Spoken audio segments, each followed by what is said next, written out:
Hello. This one is a story of the man who couldn't get a glass of water. Well, there's this man who once went looking for a very wise man that he had heard of because he wanted to be under this wise man's tutelage and grow and learn spiritually.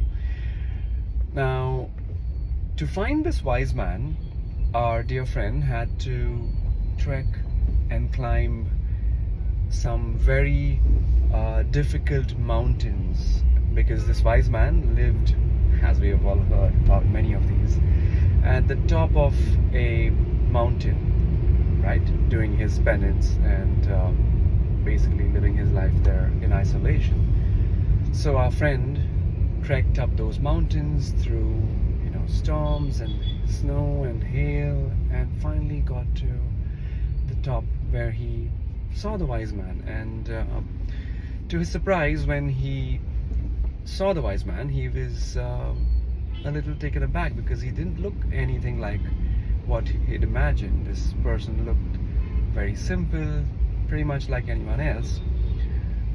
Anyhow, he had decided that he would learn from this wise man who he had heard so much about. So he spoke to the wise man saying, I am here to learn from you, to be your disciple.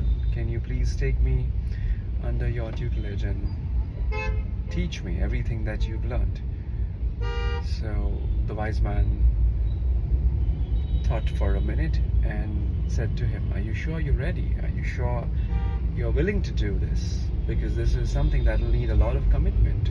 You've come all the way. I can see that you have started off with a very hard part of the journey, but this was probably the easiest.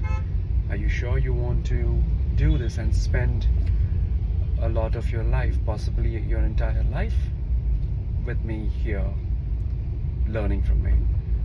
And our friend said, yes, of course, I've come all this way. What makes you doubt that I am committed?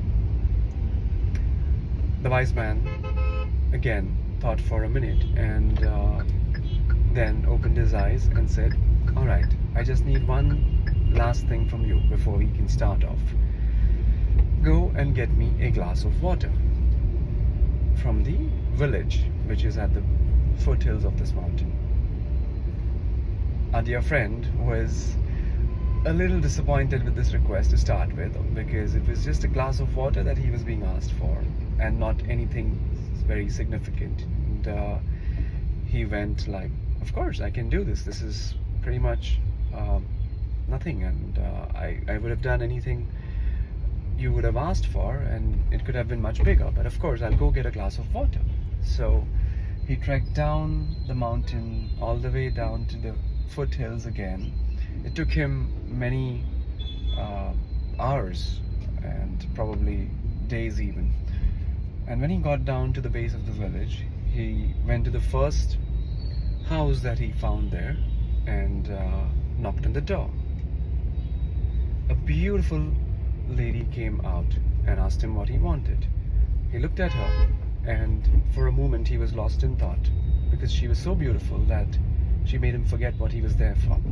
But he shook himself up and just reminded himself about what the task at hand was, and he asked her for a glass of water. He said, I have come to seek a glass of water for the wise man who lives on top of that mountain.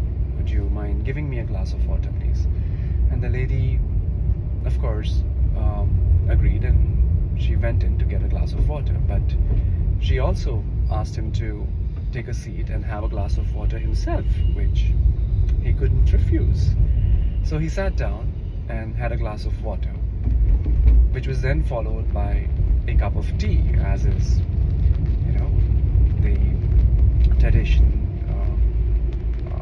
was the tradition in that village, where you would always offer your guests some beverage and possibly some food.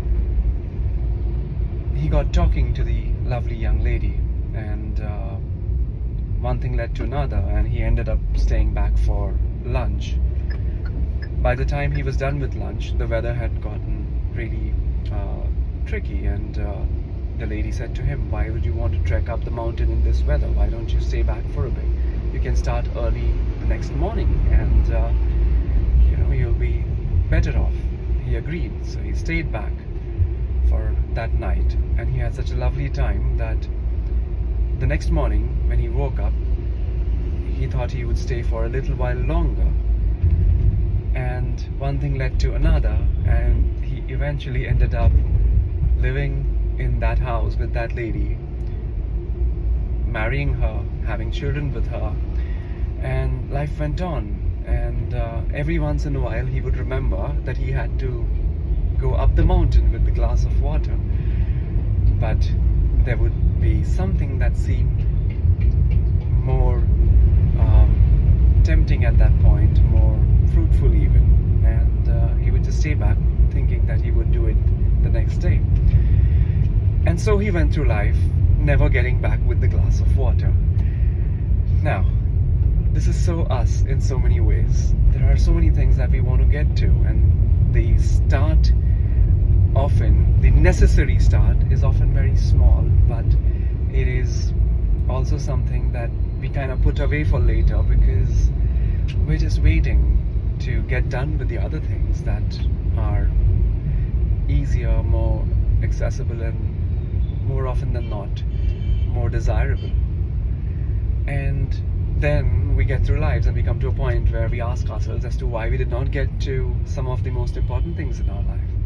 Procrastination is something that none of us are strangers to. So if you think there is something that is really, really important to you, put everything else aside if you can, and just go get that one thing done first before anything else pulls you away from that crazy important thing.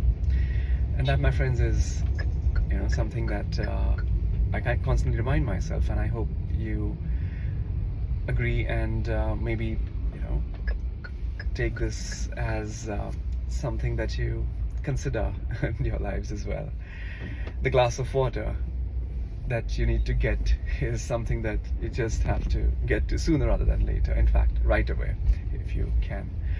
All right, thank you for listening in, as always, and I appreciate your time, and I hope to see you in the next one. Have a good one, folks.